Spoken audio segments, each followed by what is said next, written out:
Sino bang may manliligaw sa ating dalawa? Na nag-aantay sa labas, pero ikaw, 1, 2, 3. You disrespect him. You will never gain my respect. Hindi ko nga alam ba't kita tinatawag na ate. Hindi nga kita kaano-ano at hindi ka naman karis-respeto.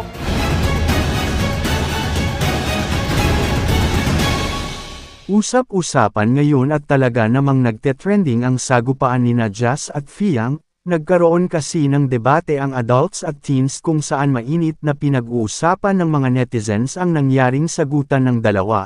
Dumating kasi sa punto na tila sobrang sensitive na ng mga words na binitawan di umano ni Jazz, dahil base sa mga kumakalat na mga larawan at post ay idinamay umano ni Jazz ang isyu ni Fiang sa kanyang manliligaw, ex, at maging pamilya nito ay nasangkot sa kanilang debate. Kaya naman umani ng iba't ibang komento ang segment na yun, ito ay hindi pa ipinapalabas ngunit madami ang nakakapanood ng mismong live nito sa last live.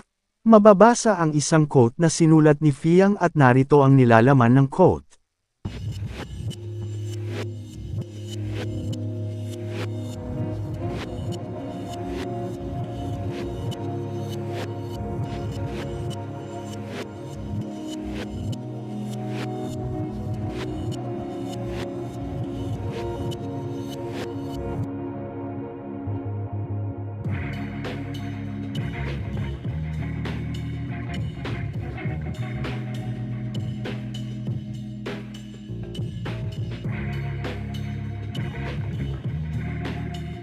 At base nga sa kanyang sinulat ay masyadong foul na daw ang mga sinabi ni Jazz patungkol sa kanya, kaya naman hindi napigilan ni Fiang na umiyak sa confession room habang kausap niya si Kuya.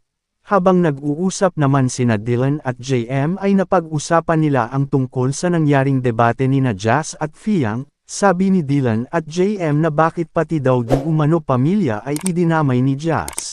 Lumabas tuloy ang balibalita na tila magvo-voluntary exit na daw di umano si Fiang dahil sa nangyari, gaano kaya ito katotoo?